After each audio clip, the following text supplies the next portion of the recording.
कहानी की शुरुआत में हम एक कबाड़ खाने के मालिक को देखते हैं जो अपने कुत्तों को खाना खिलाने के बाद अपना काम शुरू करने जा रहा था, लेकिन अचानक वहाँ मौजूद एक ट्रक अपने आप चालू हो गया और सीधा फिल की ओर चल पड़ा। फिर उसने अपनी रफ्तार तेज की और ऑफिस की तरफ भागते हुए सीधा फिल के ऊपर चढ़ गया। इसके बाद वो अपने आप जंक यार्ड से बाहर आकर सड़क किनारे खड़ा हो गया, मानो वो अपने अगले शिकार का इंतजार कर रहा हो। उसी दिन दोपहर को हम होप नाम की लड़की को देखते हैं जो ब्राइटन नाम की एक जगह से कुछ टूरिस्ट को लेने जाने वाली थी। उसने अपने बॉस रे और उसके बेटे लोगन को अलविदा कहा और वहाँ से चली गई। रे वहाँ एक कैफेटेरिया और होटल का मालिक था और होप उसके होटल में रुके हुए टूरिस्ट के लिए टूर गाइड का काम करती थी। लेकिन उसी रास्ते में उस भूतिया ट्रक की नजर होप पर पड़ गई। खैर, जब होप ब्रिजटन पहुंची तो उसकी मुलाकात एबी और उसके पिता थैड से हुई। वो सब यहाँ हाइकिंग करने आए थे और होप उनकी टूर गाइड थी। इसके बाद हम जॉन नाम के एक ट्रक ड्राइवर को देखते हैं जो सड़क पर था कि तभी अचानक उसका ट्रक बेकाबू हो गया।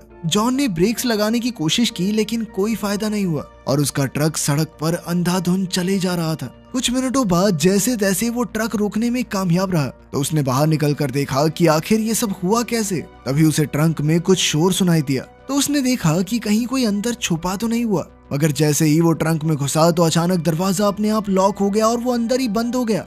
उधर होप अपने क्लाइंट्स के साथ लूनर शहर वापस लौट रही थी तो उसने उन्हें बताया कि हजारों साल पहले यहाँ एक मीटियोराइट गिरा था जिसके बाद यहाँ पर इस शहर को बसाया गया। फिर कुछ मिनटों बाद होप को सड़क पर जॉन का ट्रक खड़ा हुआ दिखाई दिया और वो सोचने लगी कि ये सड़क के बीचों बीच क्यों रुका हुआ है, पर फिर भी वो बिना रुके अपनी मंजिल की ओर आगे बढ़ गई। फिर कुछ देर बाद उसके सामने वही भूतिया ट्रक आया जो आज सुबह सड़क किनारे खड़ा था। होप ने अपनी गाड़ी रोककर बाहर निकलकर देखा कि कहीं ड्राइवर को मदद की जरूरत तो नहीं, लेकिन ट्रक तो बिल्कुल खाली था। वो सड़क के बीचों बीच खड़ा था, इसलिए थैड ने उसे धक्का लगाकर साइड में धकेलना शुरू किया। तभी जैक उनकी तस्वीरें खींचने लगा तो उनका ध्यान भटक गया और इसी दौरान पीछे से जॉन का ट्रक वहां आ गया और सीधा उस भूतिया ट्रक से जा टकराया। इस भयानक दुर्घटना में होप और बाकी टूरिस्ट ऐन वक्त पर किनारे पर कूदकर बाल बाल बचे। अब जॉन का ट्रक जंक यार्ड की तरफ जा रहा था तो होप ने पुलिस को फोन करने का सोचा और उसी समय ट्रक ने वापस मुड़कर उसकी वैन को भी टक्कर मार दी। जिसके बाद होप ने रे को फोन करके इस एक्सीडेंट के बारे में बताया तो रे तुरंत उसकी मदद के लिए निकल पड़ा।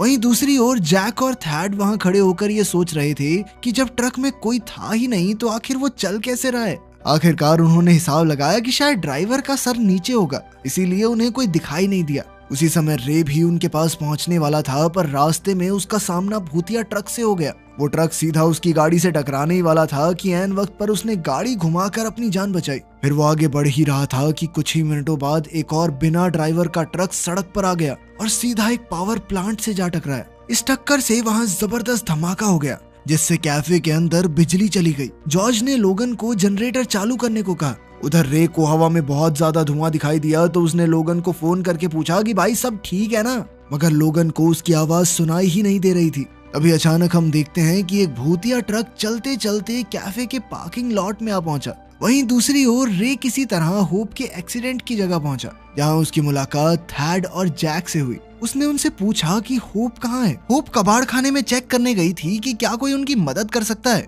लेकिन वहाँ पर उसे कबाड़ खाने का मालिक मरा हुआ मिला। तभी रे थर्ड एबी और जैक के साथ जंकयार्ड पहुँच गया और वहाँ उस रौंदी हुई लाश को देखकर बेचारी एबी बहुत ज्यादा डर गई। एबी ने घबराकर कहा कि वो घर वापस जाना चाहती है पर उसके पिता ने उसे जैसे तैसे समझाकर अपने साथ चलने को कहा।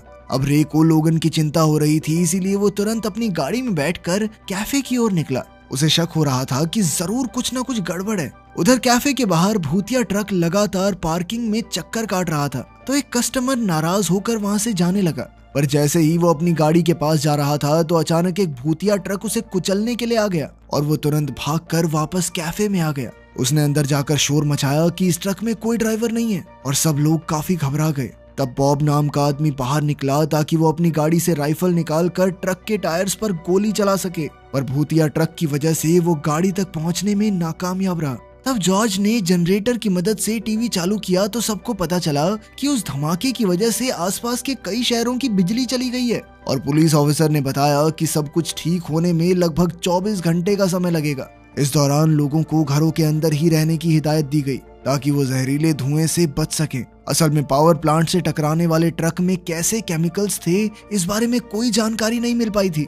उधर रे वापस कैफे की ओर चल रहा था तो उसे एहसास हुआ कि एक पीला ट्रक उसका पीछा कर रहा है। उसने गाड़ी की रफ्तार तेज करके उससे पीछा छुड़वाने की कोशिश की, मगर उस ट्रक ने फुल स्पीड में उसे पीछे से टक्कर मार दी। इस टक्कर से पीछे का शीशा चकनाचूर हो गया और सभी टूरिस्ट काफी डर गए, मगर रे अब भी यहाँ से निकलने के लिए गाड़ी भगा रहा था। उधर होटल में जून और ब्रैड नाम का एक नया जोड़ा भी आया हुआ था, और जैसे ही उन्हें भूतिया ट्रक के बारे में पता चला तो वो वहाँ से निकलने की सोचने लगे। इधर बॉब अपनी गाड़ी से राइफल नहीं ला पाया और वो वापस कैफे में आ गया। तब जॉर्ज ने पुलिस को फोन करने की कोशिश की, मगर फोन में सिग्नल ही नहीं था। इधर जून और ब्रैड अपना सामान बांधकर अपनी गाड़ी की ओर भाग रहे थे तो भूतिया ट्रक उनके पीछे पड़ गया, और तब उन दोनों को गैराज में छिपकर अपनी जान बचानी पड़ी। उसी पल थैड कैफे में पहुंचा और उसने गाड़ी में मौजूद अपने साथियों को तुरंत कैफे की ओर बढ़ने को कहा, वरना ट्रक्स उन्हें भी कुचलकर मार डालेंगे। आखिरकार वो जैसे तैसे कैफे में घुसे।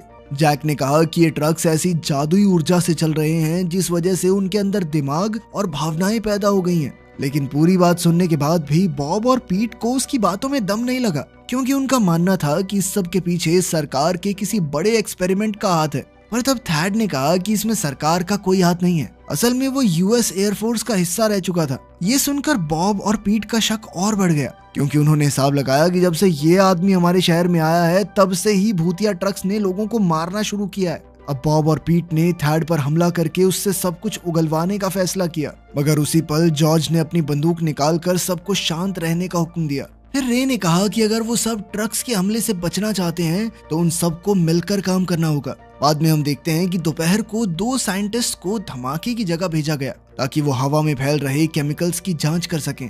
डॉन नाम के एक साइंटिस्ट ने वहां पहुंचकर अपना सेफ्टी सूट पहना ताकि धुआं उसे नुकसान न पहुंचा सके। इधर रिक नाम का एक साइंटिस्ट अब भी गाड़ी में ही था और उसने बेस पर फोन करके और लोगों को भेजने को कहा, लेकिन फोन पर सिग्नल न होने की वजह से उसे कोई जवाब नहीं मिला।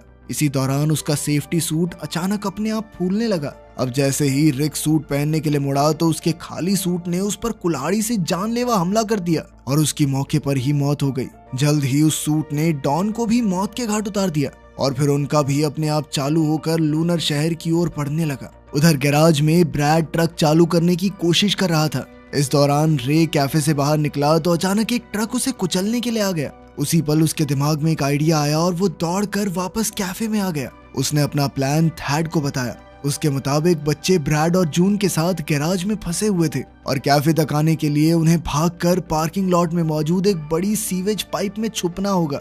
इस दौरान रे और थैड ट्रक्स का ध्यान भटकाएंगे ताकि लोगन और एबी भागकर कैफे तक पहुंच सकें।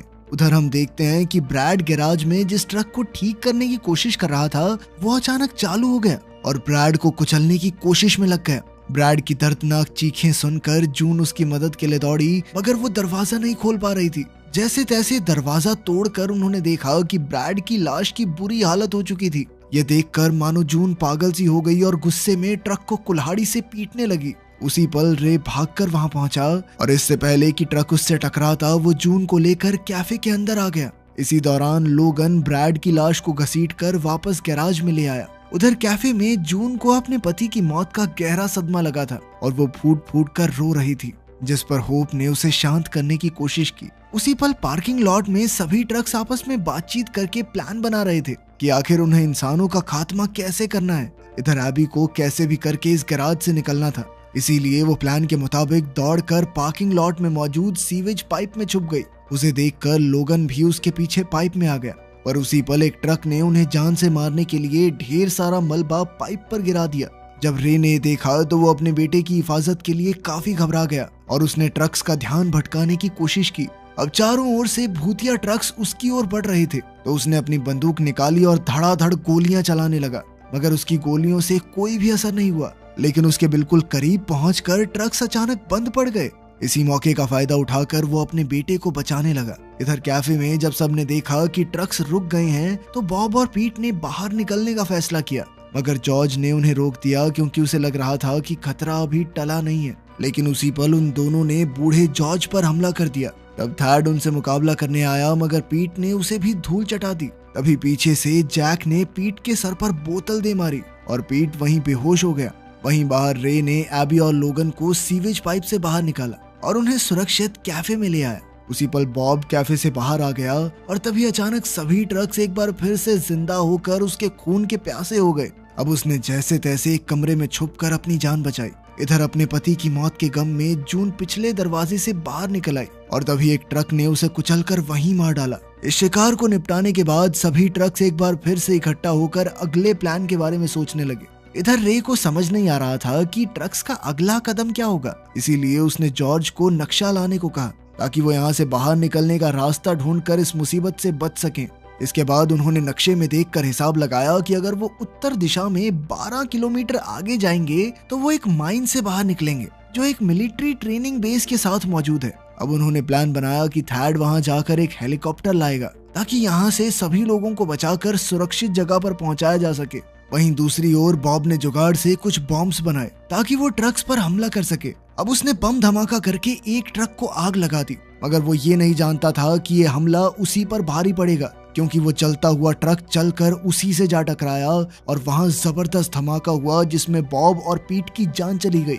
इधर जब एबी ने अपनी आंखों के सामने ये सब देखा तो उसने यहाँ से जिंदा बचने की उम्मीद ही छोड़ दी। अब उसे अपने पिता के साथ इस ट्रिप पर आने का बहुत पछतावा हो रहा था। एबी को परेशान देखकर लोगन उसके पास जाकर बैठ गया और उससे वादा किया कि वो यहाँ से सुरक्षित बाहर जरूर निकलेंगे। उसने कहा कि जब थैड मिलिट्री बेस पर पहुंच जाएगा तो वो हेलीकॉप्टर लेकर उनकी मदद करने जरूर आएगा। कुछ देर बाद रात हो गई और ट्रक्स एक बार फिर तोड़फोड़ करने लगे। उन्होंने पहले कैफे में पानी पहुंचाने वाला पंप तोड़ दिया और फिर जनरेटर में टक्कर मारी। तब लोगन अचानक दौड़कर गैराज में पहुंचा और अपनी बाइक ले आया इससे पहले कि ट्रक्स उसे भी तबाह कर देते। इधर जॉर्ज ने जब ट्रक्स को एक साथ सब कुछ तबाह करते देखा तो वो समझ गया कि अगली बारी उसके कैफे की है। तभी अचानक उन सबको बाहर से एक फोन बजने की आवाज सुनाई दी और उन्हें लगा कि शायद ये किसी रेस्क्यू टीम का फोन होगा। तब एबी अपनी जान जोखिम में डालकर फोन उठाने के लिए फोन बूथ की ओर भागी। जब जैक को इसका एहसास हुआ तो वो तुरंत एबी के पीछे दौड़ा जहां वो ट्रक के नीचे आने ही वाली थी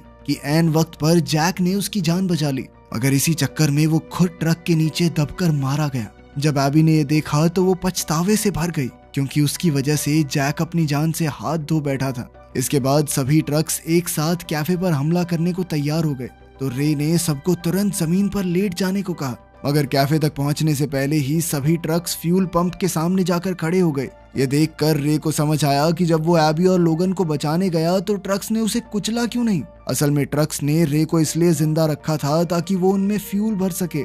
इसी दौरान थैड ने मौका देखकर लोगन की बाइक उठाई और सीधा मिलिट्री बेस की तरफ बढ़ गया। जाने से पहले थैड ने अपनी बेटी एबी को अलविदा कहा और वादा किया कि वो कल सुबह तक जरूर लौट आएगा, लेकिन एबी किसी भी हालत में यहाँ रुकने को तैयार नहीं थी, इसीलिए थैड को मजबूरन उसे अपने साथ ले जाना पड़ा। इधर होप को पता चला कि रे सभी ट्रक्स में डीजल भरने वाला है। सभी ट्रक्स में डीजल भरने के बाद होप और रे लोगन को ढूंढने गए जो इस वक्त झाड़ियों में छिपा हुआ था। उसने एक टॉर्च की मदद से रे और होप को अपने पास बुलाया। तब लोगन ने उन्हें बताया कि जॉर्ज उनके साथ यहाँ नहीं आया क्योंकि वो कैफे को छोड़ने को राजी ही नहीं था, मगर सच तो ये था कि बेचारा जॉर्ज जानबूझकर कैफे में रुका था ताकि वो ट्रक्स का ध्यान भटका सके और उसके साथ ही अपनी जान बचाकर वहां से भाग सके।